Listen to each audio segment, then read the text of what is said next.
నమస్తే, welcome to special drive. నేను Padma. Jubilee hills ఉప ఎన్నికలపై రాష్ట్ర రాజకీయాల్లో ఉత్కంఠ తారాస్థాయికి చేరుకుంది. అన్ని పార్టీలు ఈ ఎన్నికను ప్రతిష్టాత్మకంగా తీసుకుంటున్నాయి. ముఖ్యంగా అధికార కాంగ్రెస్ పార్టీకి ఈ పోరు అత్యంత కీలకంగా మారింది. ఎందుకంటే ఈ సీటు గెలిస్తే కాంగ్రెస్ బలపడి రాబోయే జీహెచ్ఎంసీ ఎన్నికల్లో మానసిక ఆధిక్యం సాధించగలదనే నమ్మకం ఆ పార్టీకి ఉంది. ఓటు శాతం పెంపు, పట్టణ ప్రాంతాల్లో బలమైన పట్టు, ప్రత్యర్థి పార్టీల వ్యూహాలను బలహీనపరిచే అవకాశాలు ఈ ఉప ఎన్నికల్లో దాగి ఉన్నాయి. అందుకే అభ్యర్థి ఎంపికలో కాంగ్రెస్ నాయకత్వం అత్యంత జాగ్రత్తలు తీసుకుంటుంది. ఎవరు సరైన అభ్యర్థి, ఎవరికి టికెట్ ఇవ్వాలి, ఏ సామాజిక వర్గానికి ప్రాధాన్యం కల్పించాలి అన్న లెక్కలతో పార్టీ సర్వేలు జరుపుతోంది. ఒకవైపు బీసీ రిజర్వేషన్ అజెండాను ముందుకు తీసుకువెళ్లాలన్న ఆలోచన ఉండగా, మరోవైపు స్థానిక సమీకరణలు, అభ్యర్థి వ్యక్తిగత ఇమేజ్, గెలిచే సామర్థ్యం ఈసారి కాంగ్రెస్ వ్యూహానికి కీలకమవుతున్నాయి. జూబ్లీహిల్స్ సీటు చరిత్ర, ఇక్కడి ఓటర్ల సామాజిక సమీకరణ, గతంలో గెలిచిన అభ్యర్థులు ప్రాధాన్యం పరిగణలోకి తీసుకుంటే ఈ ఉప ఎన్నికల్లో అభ్యర్థి ఎంపికే గెలుపు లేదా ఓటమిని నిర్ణయించగలదని రాజకీయ విశ్లేషకులు స్పష్టంగా చెబుతున్నారు. ఇక అందుకే కాంగ్రెస్ చివరి నిమిషం వరకు అన్ని ఆప్షన్లను పరిశీలిస్తూ ఏ అభ్యర్థితో రంగంలోకి దిగితే గెలుపు ఖాయమవుతుందన్న లెక్కలతో ముందుకు సాగుతోంది. జూబ్లీహిల్స్ ఉప ఎన్నికల్లో కాంగ్రెస్ అభ్యర్థి ఎంపిక పెద్ద సవాల్గా మారింది. వరుసగా 3 సార్లు గెలిచిన మాగంటి గోపీనాథ్ మరణంతో ఖాళీ అయిన ఈ సీటుపై ఇప్పుడు ప్రతిష్టాత్మక పోరు నెలకొంది. బీఆర్ఎస్ ఇప్పటికే సానుభూతి ఫ్యాక్టర్ను ఉపయోగించుకోవడానికి మాగంటి భార్య సునీతకు టికెట్ కేటాయించే అవకాశాలు ఖాయమైపోయాయి. బీజేపీ కూడా ఓసీ సామాజిక వర్గం అభ్యర్థికే టికెట్ ఇవ్వాలని ప్రయత్నాలు చేస్తోంది. ఈ పరిస్థితుల్లో కాంగ్రెస్ పార్టీకి సరైన అభ్యర్థిని ఎంపిక చేయడం తప్పనిసరి అయింది. ఓటు బ్యాంకును దృష్టిలో పెట్టుకుని బీసీ వర్గానికా లేక రెడ్డి కమ్మ వర్గానికా అన్న లెక్కలతో కాంగ్రెస్ హైకమాండ్ సర్వేలు నిర్వహిస్తోంది. బీసీ వర్గానికి టికెట్ ఇస్తే నవీన్ యాదవ్, అంజన్ కుమార్ యాదవ్, బొంతు రామ్మోహన్ పేర్లు బలంగా వినిపిస్తున్నాయి.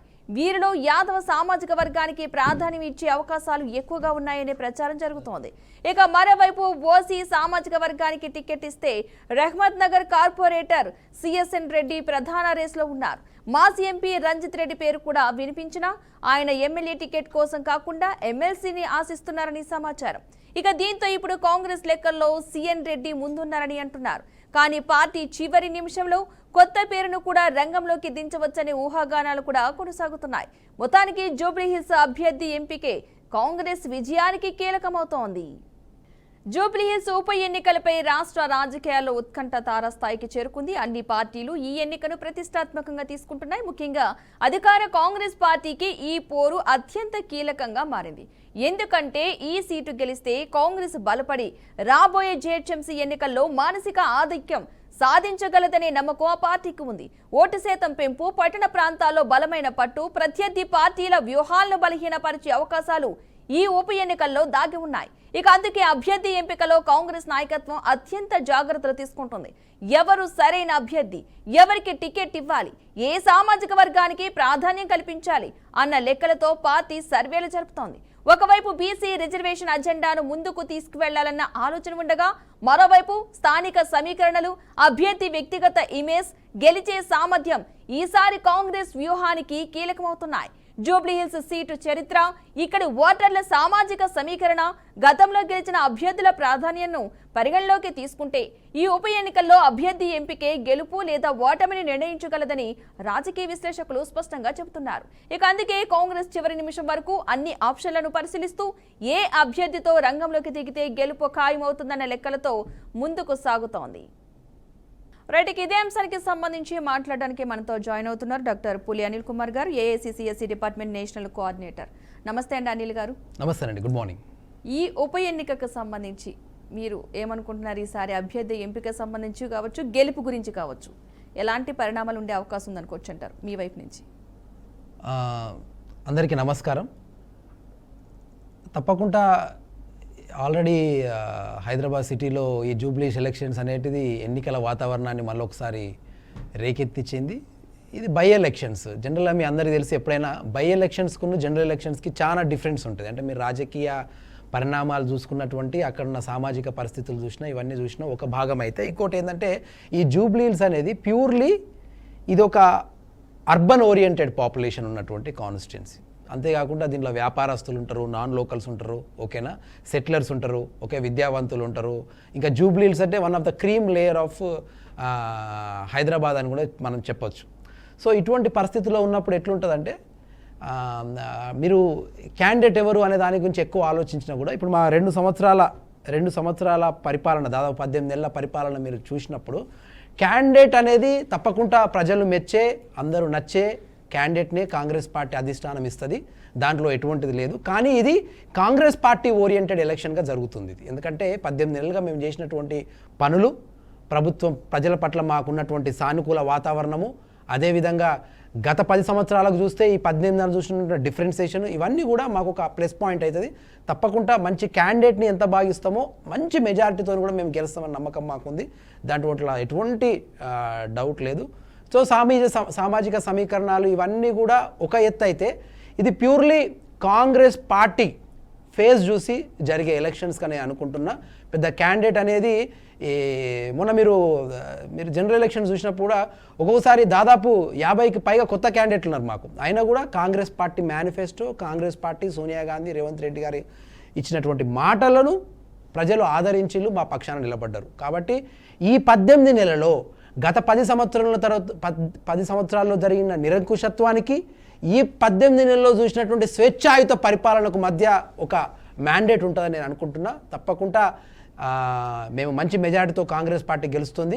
అంతేకాకుండా నేనేమనుకుంటా, ఏదో అదేంటిది బీజేపీ అక్కడ ఆల్రెడీ సిటీలో కొన్ని సీట్లు గెలిచింది కాబట్టి వాళ్ళకి ఎక్కువ ప్రాబల్యం ఉంటుంది అనుకోవడం కానీ, ఇంకా లేకుంటే బీఆర్ఎస్కు ఇక్కడ ఇంకా పట్టున్నదని కావడం కానీ, లేకపోతే అక్కడ ఉన్నటువంటి ఇంతకుముందు క్యాండిడేట్ బీఆర్ఎస్ క్యాండిడేట్ కాబట్టి బీఆర్ఎస్కి వచ్చే అవకాశాలు అని అట్లనే కాదు. అట్లా అనుకుంటే సికింద్రాబాద్ కంటోన్మెంట్ కూడా మేము గెలిచినాం కదా, అది కూడా ఇటువంటి పరిస్థితుల్లో వచ్చినటువంటి బై ఎలక్షన్సే కదా, అది కూడా మేము అత్యధిక మెజారిటీతో గెలిచినాం కదా. సో మేమేమనుకుంటామంటే 100% ఇది ఎటువంటి బీజేపీ పట్టు ఉన్న, అంటే బీజేపీ ఎంపీ సీట్లు సిటీలో ఉంది కాబట్టి అక్కడ ప్రాబల్యం ఉంటుంది అనుకుంటే, బీజేపీ ఏ ప్రాతినిధ్యంగా గెలిచింది, వాళ్ళు గెలిచడం అనేది ఎంపీ ఎలక్షన్లు జరిగినప్పుడు ప్రధానమంత్రి ఎవరు జరిగితే బాగుంటుంది అన్న ఆలోచనలో జరిగిన ఎలక్షన్లలో బీజేపీకి 8 సీట్లు వచ్చినాయి అప్పుడు ఎంపీలు, కాబట్టి అప్పుడు మాకు కూడా 8 సీట్లు వచ్చినాయి. కానీ బీఆర్ఎస్ను బీజేపీని మేమైతే మొత్తం తుడిచిపెట్టి చేసినాం కదా. సో సిటీలో మంచి క్యాడర్ ఉన్నది. గత చాలా రోజులుగా కూడా మా ఆల్ కార్పొరేషన్ చైర్మన్స్ పీసీసీ గారి ఆధ్వర్యంలో, ముఖ్యమంత్రి గారి ఆధ్వర్యంలో బూత్ల స్థాయిగా ఎక్కడికక్కడి క్లస్టర్స్ ప్రతి ఒక్క ఓటు పరిశీలిస్తూ ఆల్రెడీ మైక్రో లెవెల్ ఎలక్షన్స్లో ఆల్రెడీ మా వాళ్ళు మునిగిపోయి ఉన్నారు. కాబట్టి తప్పకుండా ప్రజలు ఏ రకంగానైతే మమ్మల్ని ఆదరిస్తుల్లో అంతే సమర్థవంతమైన ఎలక్షన్ ప్యాటర్న్ కూడా మేము చేస్తున్నాం. కాబట్టి 100కు 100% కాంగ్రెస్ పార్టీ జూబ్లీ హిల్స్ ఎలక్షన్లో గెలుస్తుంది. తప్పకుండా మీరు అందరూ చూస్తారు. మాకైతే ఎటువంటి ఏం డౌట్ లేదు, తప్పకుండా కాంగ్రెస్ పార్టీ గెలవబోతుంది. అంటే ఈ 18 నెలల దాదాపు ఒక 2 సంవత్సరాల బిలో ఈ 18 నెలల పాలన ప్రజల నుంచి పాజిటివ్గా అనిపిస్తుంది అంటారా, లేకపోతే మీకు ఎక్కడైనా నెగిటివ్ కోణం ఏమైనా కనిపించింది? ఎందుకంటే ఇచ్చిన హామీల్లో ఒక్కొక్కటి నెరవేర్చుకుంటూ వస్తున్న నేపథ్యంలో ఆ ఎఫెక్ట్ కూడా ఈ ఉప ఎన్నికపై పడే అవకాశం ఉంది. ఎందుకంటే ప్రజల నమ్మకం చాలా ఇంపార్టెంట్. సో ఇచ్చిన హామీల్లో నెరవేర్చడంలో కొంచెం ఆలస్యమైన కొన్ని జరుగుతూ ఉన్నా సరే సగసగాలు జరిగినాయి అని ఎలాగా ప్రతిపక్షాలుగా ఉన్న వాళ్ళు ఎలాగూ అంటారు, అది కామని. బట్ ఇప్పటి వరకు చేసిన పాలనలో ప్రజల నుంచి మీకు ఎలాంటి రెస్పాన్స్ వస్తుంది అనిపిస్తుంది? తప్పకుండా మాకు పాజిటివ్ వైబ్రేషన్స్ ఉన్నాయి, మాకు పాజిటివ్ ఉన్నాం. ఎందుకంటే ఇప్పుడు మేము ఇచ్చిన మేనిఫెస్టో అంటున్నాం, మేనిఫెస్టోలో ఇందిరా మిన్లు అవుతున్నాయా? ఇప్పుడు ఇప్పుడు జనరల్గా ప్రజల యొక్క పర్సెప్షన్ ఎట్లుంటుందంటే, ప్రతి ఇంటికి ప్రతిఫలం ఉండదు ప్రభుత్వంతో. ఇప్పుడు మీరున్నారు, ప్రభుత్వంతో నుంచి మీకు వచ్చి ఇప్పుడు నేనున్నా, నాకు ప్రభుత్వ ఫలాలు ఏ రకంగా ఉంటాయి? సో జనరల్గా ఎడ్యుకేటెడ్స్ అనే వాళ్ళైనా మెజారిటీ ఆఫ్ పాపులేషన్ అనేది ఎట్లా చూస్తారంటే, ప్రభుత్వ పనితీరు ఎలా ఉంది, వాళ్ళ ఇంటికి ఎన్ని ఫలాలు వచ్చినాయని కాదు, ప్రభుత్వ పనితీరు ఎలా ఉన్నదని చూస్తారు. కాబట్టి ప్రభుత్వ పనితీరు చూసినప్పుడు చాలా డెమోక్రటిక్గా ఉంది. ఈరోజు మీరు చూడండి, ఎక్కడ అరెస్టులు లేవు. ఈరోజు ఎక్కడ మేము అన్ని ఉస్మానియా క్యాంపస్లో ఎక్కడైతే ఏ ముఖ్యమంత్రి కూడా ఉస్మానియా క్యాంపస్లోకి అడుగుపెట్టని వ్యవస్థ నుండి ఈరోజు ఉస్మానియా క్యాంపస్లోకి వెళ్ళి ముఖ్యమంత్రి గారు అడ్రస్ చేసి వచ్చారు. ఎక్కడైతే విప్లవాల గడ్డ అంటారో, ఎక్కడైతే అనునిత్యం నిరసనలు జరుగుతాయో, అనుక్షణం స్ట్రైకులు జరుగుతాయో, అక్కడ ధైర్యంగా ఈరోజు వెళ్ళి ప్రేమ వాతావరణంతో వెళ్ళి ముఖ్యమంత్రి గారు విద్యార్థులను అడ్రస్ చేయడం కాకుండా, మళ్ళీ 3 నెలల్లో వస్తా, డీజీపీ గారు, ప్రిన్సిపల్ గారు, ఈ క్యాంపస్లో ఒక్క పోలీసు కూడా మీరు పెట్టద్దు, అప్పుడు వస్తా, ఆర్ట్స్ కాలేజ్ ముందు సభ పెడతా వేల యొక్క బడ్జెట్ను ఉస్మానియా క్యాంపస్కు కేటాయిస్తాను ధైర్యంగా చెప్పిన ముఖ్యమంత్రి ఎక్కలేడు. సో ఇటువంటి అనేటి ఏంటంటే ఒక ఎడ్యుకేటెడ్స్, ఒక అనాలిస్టులు, ఒక మంచి దృక్పథం, ప్రజాస్వామికాన్ని వెల్కమ్ చేసేటువంటి మనసులను తాకుతాయి ఇటువంటి. ఈరోజు ముఖ్యమంత్రి గారు వాళ్ళ మనసులను గెలుచుకున్నారని అనుకుంటారు. రైట్, మీరు అన్నారు పథకాలు అన్నారు. పథకాలు అంటే ఇప్పుడు పథకాలు డబుల్ బెడ్రూమ్ ఇస్తున్నామా, సారీ ఇందిరమ్మ ఇల్లు ప్రతి ఇంటికి ఇస్తున్నామా, ప్రతి సన్న బియ్యం ఇస్తున్నామా, ఉచిత బస్ ఇస్తున్నామా? అదేవిధంగా మెజారిటీగా మేము అనుకున్నవే కాకుండా చెప్పినవి కాకుండా చెప్పనివి కూడా ఈరోజు మూసి ప్రక్షాళన. హైదరాబాదులో వరదలు వస్తాయి, నిన్న కూడా వర్షం వచ్చింది. హైదరాబాద్లో వర్షం వస్తే రోడ్లన్నీ ఎట్లా గల్లంతైనాయో మీకు తెలుసు. దాదాపు 30,000 కోట్ల రూపాయలు జస్ట్ ఈ డ్రైనేజ్ వ్యవస్థను క్లియర్ చేయడానికి గత 10 సంవత్సరాల్లో టీఆర్ఎస్ను బీఆర్ఎస్ ఖర్చు చేసిందని చెప్పిండ్రు. ఎక్కడ పోయినాయా 30,000 కోట్లు? హైదరాబాద్ నగరానికి మీరు ఏ మేరకు ఈ వరదల నుంచి రక్షించే వాతావరణాన్ని మీరు నెలకొల్పిళ్ళు? ఎక్కడ ఏం చేయలేదు. కాబట్టి తప్పకుండా మాకు పాజిటివ్ వైబ్రేషన్స్ ఉన్నాయి.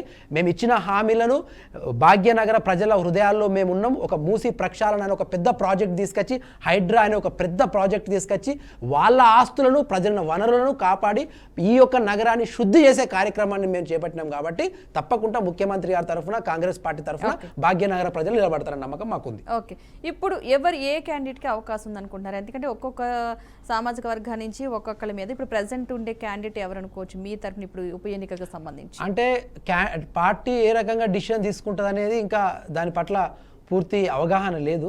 అంటే నాకు అవగాహన లేదు. ఎందుకంటే ఫ్రాంక్లీ చెప్పాలంటే, కానీ ఒక్కటి క్యాండిడేట్ ఎవరు అనేది పార్టీ నిర్ణయిస్తుంది ఎప్పుడైనా. ఈవెన్ ఈ కాంగ్రెస్ పార్టీలో ముఖ్యమంత్రి గారి సీట్ను కూడా పార్టీ నిర్ణయిస్తుంది.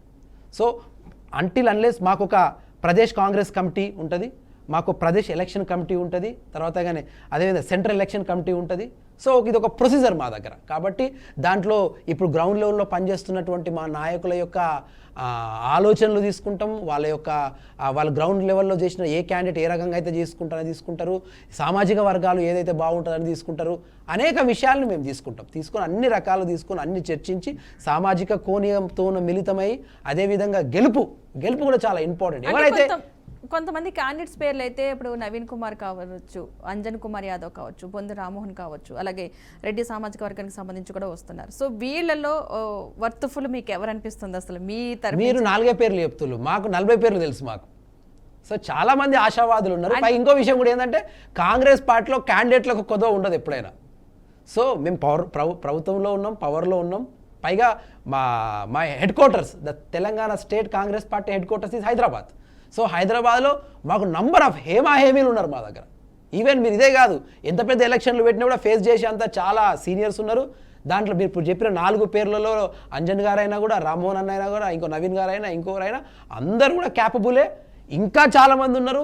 అందరు పేర్లు పరిశీలిస్తున్నారు. ముఖ్యమంత్రి గారు, పిసిసి ప్రెసిడెంట్ గారు మంచి సామాజిక కోణంతో, అదేవిధంగా సామాజిక బలంతో, అదేవిధంగా ఎలక్షన్ని ఒక ఎలక్షన్ అంటే ఒక ఎలక్షన్గా చేసే విధంగా ఎలక్షన్ స్ట్రాటజీస్ ఉన్న క్యాండిడేట్ని ఎంచుకునే ప్రయత్నం కాంగ్రెస్ పార్టీ ప్రొసీజర్లో చేసి భాగ్యనగర జూబ్లీస్కి ఒక మంచి క్యాండిడేట్ను ఇస్తుంది. దాంట్లో ఎటువంటి సందేహం లేదు. 40 మంది క్యాండిడేట్స్ ఉన్నారన్నారు కదా, అందులో మరి పులి అనిల్ కుమార్ గారు కూడా ఉండే అవకాశం ఉందంటారా? నేను బేసికలీ ఫ్రమ్ వరంగల్. ఓకే, నేను నేటివ్ ఆఫ్ వరంగల్. నేను డాక్టర్ని ప్రొఫెషనల్గా. నేను కాంగ్రెస్ పార్టీలో చాలా బాధ్యతలు స్వీకరించిన. పార్టీ నాకు ఇప్పటికీ చాలా అవకాశాలు ఇచ్చింది. సో మా సీనియర్స్ చాలామంది ఉన్నారు. వాళ్ళందరి యొక్క అడుగుజాడల్లో ఇంకా నడిచే అవకాశం నాకుంది. తప్పకుండా ఏదో ఒక రోజు మీరు అడిగిన ప్రశ్నకు సమాధానం చెప్తా, కంపల్సరీ క్యాండిడేట్ అవుతా, గెలిచి కూడా మళ్ళీ మీ యొక్క ఇంటర్వ్యూకి వస్తా. ఆ రోజు త్వరలోనే ఉంటుంది. కానీ ఈసారికి మట్టుకు హైదరాబాద్కు మా దగ్గర ఒక లిస్ట్ ఆఫ్ పీపుల్ ఉన్నారు. తప్పకుండా దాంట్లో నుంచే సెలెక్ట్ చేసి పార్టీకి మేము క్యాండిడేట్గా పార్టీ అనౌన్స్ చేస్తుంది. ఇప్పుడు ఈ ఉప ఎన్నిక గెలవడం కాంగ్రెస్కి చాలా ఇంపార్టెంట్ అన్న విషయం. బట్ ఇప్పుడు మీకు ఎవరు పోటీ అనుకుంటున్నారు? బీఆర్ఎస్నా, బీజేపీనా? మాకు బీజేపీ కానీ బీఆర్ఎస్ అని మేము పోటీ అనుకోవట్లేదు. ఎందుకు చెప్పాలా? ఇప్పుడు ఇది బీజేపీ బీఆర్ఎస్ సెంట్రిక్గా జరుగుతున్న పోటీ కాదు. ఇది ఒక బై ఎలక్షన్. ఇది బై ఎలక్షన్ ఏ రకంగా ఈరోజు బై ఎలక్షన్ ఎలా చూస్తారు? పైగా సిటీ సెంట్రిక్గా జరుగుతున్నట్టు ఎలక్షన్. పైగా పార్టీ అనేది చాలా కంఫర్టబుల్గా, ఫ్రీ అండ్ ఫ్లెక్సిబుల్గా మేము ఈరోజు ప్రభుత్వంలో ఉన్నాం. మంచి ఫలాలు ఇస్తున్నాం. ఓకేనా? 1వ తారీఖు ఇప్పుడు ఉన్నటువంటి జూబ్లీహిల్స్ కాన్స్టిట్యున్సీ అనేది అదొక ప్రభుత్వ ఉద్యోగులు, అదేవిధంగా బిజినెస్ పీపుల్, అటువంటి అనేక విధంగా కమర్షియల్ యాక్టివిటీస్ జరిగేటటువంటి ఏరియా. మీరు ఎక్కడ చూడండి, ఇంతకుముందు కబ్జాలు ఉండేటి, ఇంతకుముందు బెదిరింపులు ఉండేటి, ఇంతకుముందు వసూళ్ళు ఉండేటి, ఇంతకుముందు ప్రతి ఒక్క దాంట్లో దాదాగిరి ఉండేది సిటీ నగరం పైన. కానీ ఈరోజు కాంగ్రెస్ పార్టీ ఎక్కడ అట్లా చేయదు. కాంగ్రెస్ పార్టీ చాలా ఫ్లెక్సిబుల్, లవ్ అండ్ ఎఫెక్షన్ తోని పీపుల్ ఓరియంటెడ్ గవర్నమెంట్ నడుపుతుంది మా దగ్గర. సరే, ఈ రోజు మొన్న జిఎస్టీలో సవరించినప్పుడు కూడా మన రాష్ట్రానికి 5,000 కోట్ల రూపాయలు లాస్ అయినా కూడా ప్రజల యొక్క మేలే చాలా ప్రాతినిధ్యానికి ఎక్కువ మేము ప్రోత్సహించి ముందుకెలుస్తున్న పరిస్థితి. కాబట్టి చాలా ఫ్లెక్సిబుల్ అండ్ ఫ్రెండ్లీ గవర్నమెంట్ ఉంటుంది మాది. కాబట్టి మేము వాళ్ళిద్దరికన్నా భాగ్యనగర ప్రజల పట్ల మాకే ఎక్కువ ప్రేమ ఉన్నది. వాళ్ళిద్దరు బీజేపీ బీఆర్ఎస్ పన్నా ఈ సిటీ పట్ల మాకే ఎక్కువ బాధ్యత ఉన్నది. ఓకేనా? ఈరోజు హైడ్రాను ఎంత వ్యతిరేకించారు ప్రతిపక్షాలు, ఎన్ని మల్లగొల్లాలు చేసి మమ్మల్ని ఇబ్బంది పెట్టాలనుకున్నారు. కానీ మా ముఖ్యమంత్రి గారు ప్రజలకు మేలు చేసే ఒక కార్యక్రమాన్ని ప్రతిపక్షాలు వ్యతిరేకిస్తుంటే రాజకీయ ప్రయోజనాలను పక్కన పెట్టి కూడా మా రాజకీయ భవిష్యత్తును పనంగా పెట్టి హైడ్రాపై ప్రజల నుంచి ఎలాంటి రెస్పాన్స్? రైట్. ఈరోజు మీరు ఇప్పుడు మీ దగ్గరనే మొన్న నేను దాంట్లో చూశాను, అదేంటిది, అది బతుకమ్మ చెరువు ఈరోజు ఎంత పెద్ద అసెటు. బతుకమ్మ చెరువుని మేము కాంగ్రెస్ నాయకులు కానీ మా ముఖ్యమంత్రి గారు, మా పిసిసి గారు కానీ మేము స్విమ్మింగ్ పూల్గా యూజ్ చేసుకోము కదా. బతుకమ్మ చెరువుని ఈరోజు పునరుద్ధరించి అక్కడ పరిసరాల్లో ఉన్నటువంటి మన ఆడపడుచులు రేపు దసరా రోజు ఆనంద ఉత్సాహాలతో మీరు బతుకమ్మ ఆడుకుంటుంటే ఆ రోజు ఒకసారి మన బీఆర్కే వాళ్ళని మైక్ పట్టుకుని వెళ్ళి ఇంటర్వ్యూ చేయమని చెప్పండి. What is hydra, the beauty of hydra మీకు ఆ రోజు అర్థమవుతుంది. కాబట్టి ఒక గొప్ప పరిపాలన జరుగుతుంది ఈరోజు. సరే, మేము మొత్తం నక్షత్రాలను చూపెట్టకపోవచ్చు ఆకాశంలో, కానీ పేదవాడు ఎప్పుడైనా కాంగ్రెస్ పార్టీ మూల సిద్ధాంతం ఏంటంటే ప్రభుత్వం నడుస్తున్నప్పుడు ఆ ప్రభుత్వంలో ఉన్న ప్రజలు, మీరైనా నేనైనా, ఈ ప్రభుత్వం నాది, ఇది నా కోసం జరుగుతుంది, ఈ ప్రజలతోని ఈ ప్రభుత్వంతో నాకు మంచి జరగకపోయినా సర్లేదు, నాకు థ్రెట్ లేదు అనుకోవాలి, నాకు థ్రెట్ లేదు, నన్ను వంచదు, నన్ను అనే ఫీల్ క్రియేట్ చేయాలి. ఆ ఫీల్ మేము క్రియేట్ చేసినాం ఇది రాష్ట్రంలో. ఈరోజు ఎక్కడ కబ్జాలు లేవు హైదరాబాద్. మీరు చూడండి, ఎక్కడ కబ్జాలు జరుగుతున్నాయా? ఎక్కడైనా రౌడీ షీటర్లు ఉన్నారా? ఎక్కడ డ్రగ్స్ని, భాగ్యనగరాన్ని డ్రగ్స్ ఓరియంటెడ్గా మనం చూసేది ఎయిర్పోర్ట్లో ఎప్పుడు పడితే అప్పుడు కొకైన్ కానీ అవి పట్టుబడేటోళ్ళు. ఇప్పుడు ఎట్లా రేవంత్ రెడ్డి గారు కూకటి వేళ్లతోని ఈగల్ అనే ఒక వ్యవస్థను పెట్టి డేగ కన్నుతోని ఎక్కడెక్కడ మన ఏంది మారుమూల క్లబ్బులల్లో పబ్బులల్లో దాగున్న వాళ్ళు కూడా బయటికి గుంజుకొస్తాను. ఇంతమంది ఫ్రీ అండ్ ఫేర్ హైదరాబాద్ని ఈరోజు మేము ప్రజలకు అందించాలనుకుంటున్నాం. ఓకే, బీసీ సంక్షేమం కోసం పాటుపడుతున్నాం అని చెప్తున్నారు. అటు బీజేపీ బీఆర్ఎస్ నుంచి కూడా ఇదే మాట వస్తుంది, అటు సైడ్ నుంచి కూడా బీసీ క్యాండిడేట్స్ని నిలబెట్టేటట్టుగా ప్రయత్నాలు జరుగుతున్నట్టుగా తెలుస్తుంది. మరి ఇప్పుడు కాంగ్రెస్ పార్టీ కనుక బీసీకి కాకుండా వేరే వాళ్ళకి టికెట్ కేటాయిస్తే పరిస్థితి ఏంటి? ఇన్ కేసు కాంగ్రెస్ ఏమైనా బీసీ టికెట్ని కేటాయించే అవకాశాలు ఉన్నాయనుకోవచ్చు అంటారా? బీసీలకు పెద్దపీట కాంగ్రెస్ పార్టీ వేస్తుంది.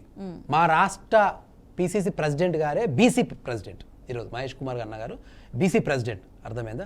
కాబట్టి నేను మరి అదే చెప్తున్నా, నేను ఈ రోజు జరుగుతున్నటువంటి election it is a by election, it is not a general election. మీరు జనరల్ ఎలక్షన్ జరిగితే కంపల్సరీ బీసీలు, ఎస్సీలు, ఎస్టీలు, సామాజిక వర్గాలు, సామాజిక కోణాలు ఇవన్నీ చూసేవలసి ఉంటుంది. కానీ ఇది ఒక బై ఎలక్షన్ కాబట్టి బై ఎలక్షన్లో మేము పార్టీ ఓరియంటెడ్ ఎలక్షన్ చేస్తామన్నాడు. పార్టీ ఫేస్ను చూపించాలనుకుంటాం, కమ్యూనిటీ ఫేస్ కన్నా పార్టీ ఫేస్ను చూపించాలనుకుంటాం. కాబట్టి తప్పకుండా పార్టీ ఓరియంటెడ్ క్యాండిడేట్, మరిగా అన్ని సామాజిక వర్గాలను ఒప్పించి మెప్పించి ఉన్నటువంటి వ్యక్తినే కాంగ్రెస్ పార్టీ ఇస్తుంది. ఇక బీసీ పక్షాన మాకున్నటువంటి ఆలోచన మీకు తెలుసు, చారిత్రాత్మకమైనటువంటి ఈరోజు బీసీ కులగణన మేము చేసినాం. ఓకేనా? వాళ్ళు మళ్ళీ గొల్లాలు పెట్టి కోట్లకు పోయినా కూడా మాకు రావాల్సిన కేంద్ర నిధులు స్థానిక సంస్థలకు ఒక రోజు లేట్ అయినా మంచిదే, బీసీ రిజర్వేషన్లు చేసి బహుజనులైన ఈ భారతదేశంలో రేపు ఎంపీటీసీలు గాను, జెడ్పీటీసీలు గాను, ఎంపీపీలు గాను, కార్పొరేట్లు గాను, చైర్మన్లు గాను చూడాలని ఒక ఆలోచనతోని మేము వాళ్ళను కుర్చీలో కూర్చోబెట్టే ప్రయత్నానికి 4 రోజులు ఈరోజు స్థానిక సంస్థలు ఎలక్షన్లకు మేము వెనుకబోయి పబ్లిక్తో మా క్యాడర్ అంటారు, అన్న ఇంకెప్పుడన్నా ఎలక్షన్స్ ఇంకెప్పుడన్నా అంటారు. కానీ బీసీలకు న్యాయం చేయాలనే ఆలోచనతో బీసీ ఓరియంటెడ్ గవర్నమెంట్ ఈరోజు మేము నడుపుతున్నాం. కాబట్టి తప్పకుండా అది బీసీయా, ఎస్సీయా, ఎస్టీయా, ఓసీయా అనే దానికన్నా పార్టీ ఓరియంటెడ్ క్యాండిడేట్ని రేపు కాంగ్రెస్ పార్టీ ఇవ్వబోతుంది. తప్పకుండా మీరందరూ కూడా హర్షించే వ్యక్తిని కాంగ్రెస్ పార్టీ అనౌన్స్ చేస్తుంది.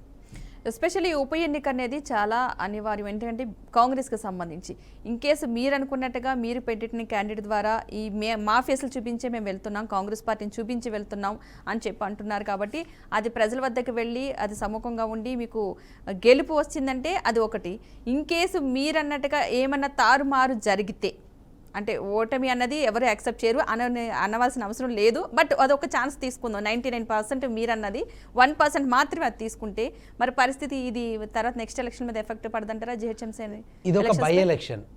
ఓకే, ఇది ఒక బై ఎలక్షన్. ఏ ఎలక్షన్ అయినా సరే ప్రజల నుంచి మనల్ని తీసుకోవాలి. ప్రతి దాంట్లో గెలుపు ఉండాలి. ప్రజాస్వామ్యంలో అన్నిటినీ విశాల హృదయంతో అంగీకరించి స్వీకరించే గొప్ప మనసు ఏ పార్టీకి అన్నదంటే అది కాంగ్రెస్ పార్టీకే ఉన్నది. ఇప్పుడు ఓటమిని మేము గెలుపుని ఎంత పెద్దగా స్వాగతిస్తామో ఓటమిని కూడా అంతే గొప్పగా స్వాగతించేంత విశాల హృదయం ఉన్నది. మేము నైతిక విలువల కోసం ప్రభుత్వాలను ఒదుక్కున్న ప్రభుత్వం అది. వాళ్ళు కేవలం రాజకీయాల కోసం ప్రభుత్వాలను పడగొట్టిన చరిత్ర ఉన్న పార్టీలేమో వాళ్ళే.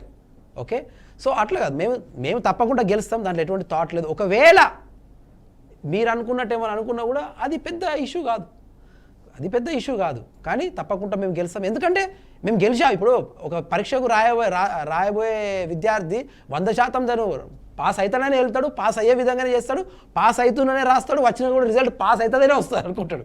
కాబట్టి మేము కూడా తప్పకుండా మేము 18 నెలలు రాసినటువంటి పరీక్ష తప్పకుండా మాకు పాజిటివ్ రిజల్ట్స్ ఇస్తే పాజిటివ్ ప్రజలు కూడా పాజిటివ్గా మనల్ని పాస్ చేస్తారని నమ్మకంతోనే మేము ఉన్నాం. అంటే ఈ 18 నెలల ప్రిపరేషన్ మీరు ఎగ్జామ్కి సంబంధించి ప్రిపరేషన్ అయ్యింది, ఈ ఉప ఎన్నిక ద్వారా బయటపడే అవకాశం ఉంది అనుకోవచ్చు అంటారంటే? దీన్ని ఒక ఆలోచనగా తీసుకోవచ్చు. మా ధైర్యం అదే కదా. ఓకే, తీసుకోవచ్చు. తప్పకుండా 18 నెలల్లో ఏం చేశారన్నది ఉప ఎన్నిక తప్పకుండా ప్రజలు ఆలోచిస్తారు కదా. ప్రజలు ఆలోచిస్తారు, అదొక భాగం.